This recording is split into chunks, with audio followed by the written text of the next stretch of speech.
So కవిత కూడా మాట్లాడుతుంది. So విచారణని ఎదుర్కోవచ్చు కదా పారదర్శకంగా ఫోన్ ట్యాపింగ్ విషయంలో. అంటే కేసీఆర్‌ని ఉద్దేశించే మాట్లాడుతున్నటువంటి మాటలు. అంటే కేటీఆర్ మాట్లాడుతూ మా నాయనని పిలుస్తారా? ఉద్యమకారుని పిలుస్తావా? అని చెప్పేసి అన్నప్పుడు కేటీఆర్ మాటలను కూడా ఆమె విభేదించింది.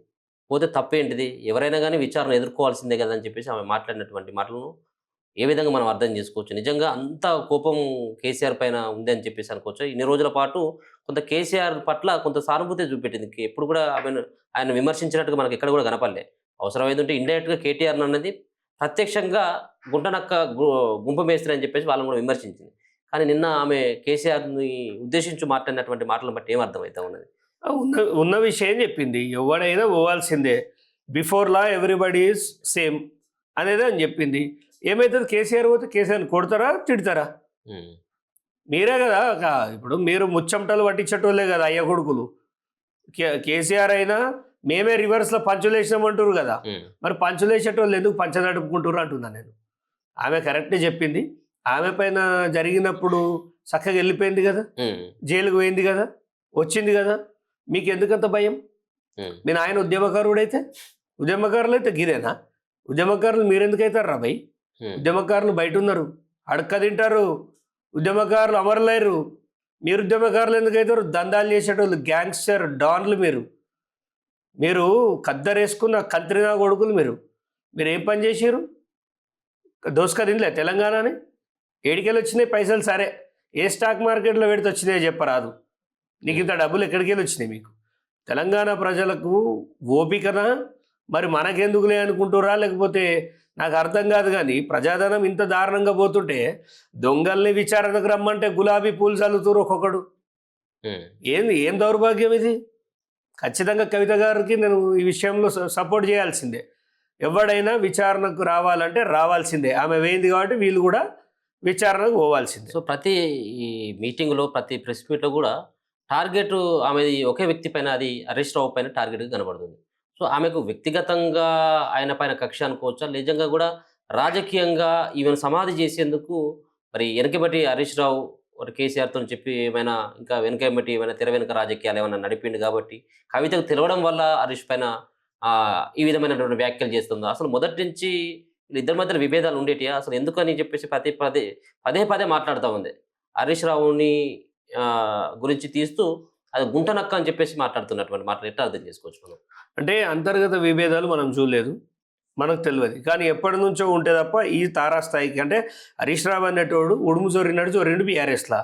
సొర్రి అయ్యకు బిడ్డని కాకుండా, బిడ్డకు అయ్యని కాకుండా, కొడుకుకు కాకుండా ఈ ఈ రకమైన చర్యలు ఉంటాయి హ్మ్.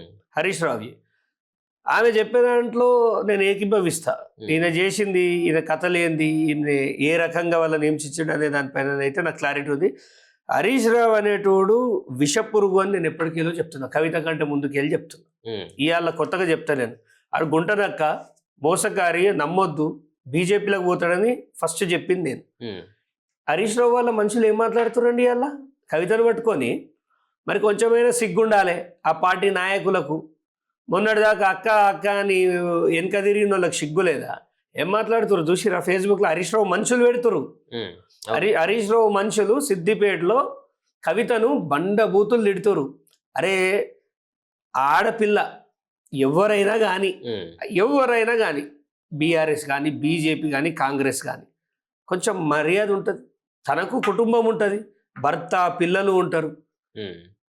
నీకు కౌన్సిలర్ టికెట్ కోసము, ఎంపీటీసీ టికెట్ కోసం ఒక ఆడపిల్లని మాట్లాడుతున్నారు. ఇదే అరవి నాయకుడికి నేర్పింది? అవు హరీష్ రావు చెప్పనే పెడతారా ఇల్లంతా? హరీష్ రావు కన్నా సిగ్గుండాలి కదా.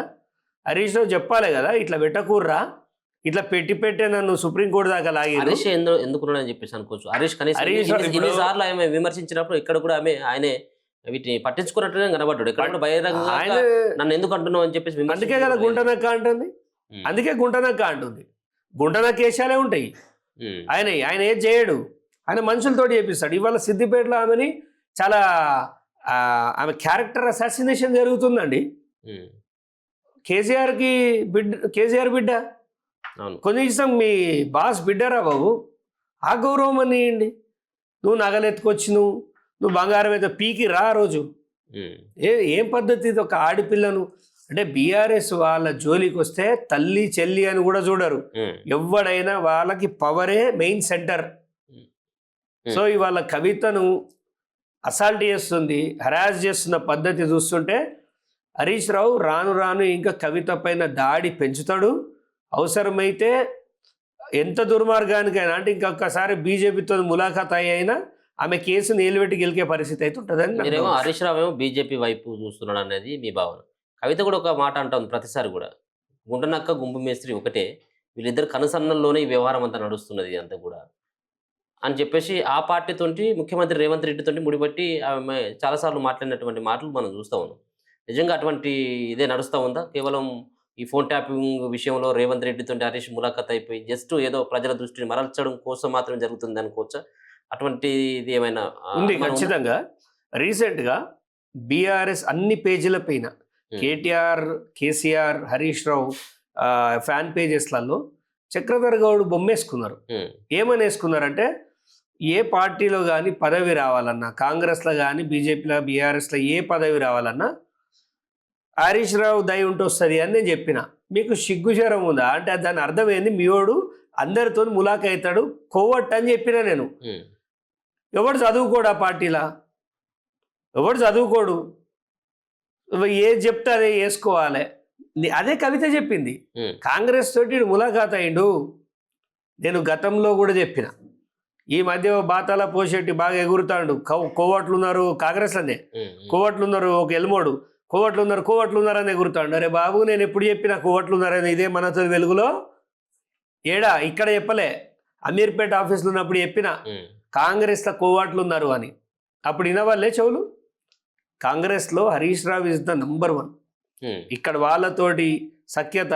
అక్కడ మా సిద్దిపేట చాలా వెనుకబడిపోయింది అభివృద్ధిలో. ఇప్పుడు పోయినసారి అన్ని నిధులంతా సిరిసిల్లకు, సిద్దిపేటకే పెట్టిన, గజ్వేల్కే పెట్టిన అంటారు కదా. కానీ పెట్టిరు, కానీ పనులు చేయలే కదా. వీళ్ళ పాకెట్ ఖర్చుకి అయిపోయింది అంతే.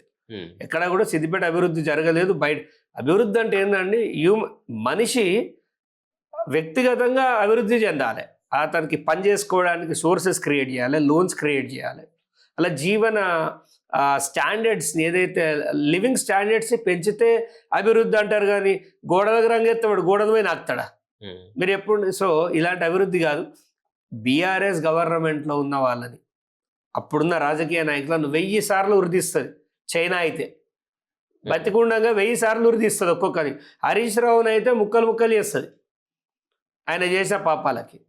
సో అలాంటివన్నీ క్షమించొద్దు. పోలీస్ ఖచ్చితంగా సంతోష్ రావుని, హరీష్ రావుని జైల్లో వారిస్తే తప్ప మాలాంటి వాళ్ళకి కొంచెం ఇన్ఫ్లుయెన్స్ చేస్తూ ఉంటారు వాళ్ళు, భయభ్రాంతులకు గురి చేయడానికి.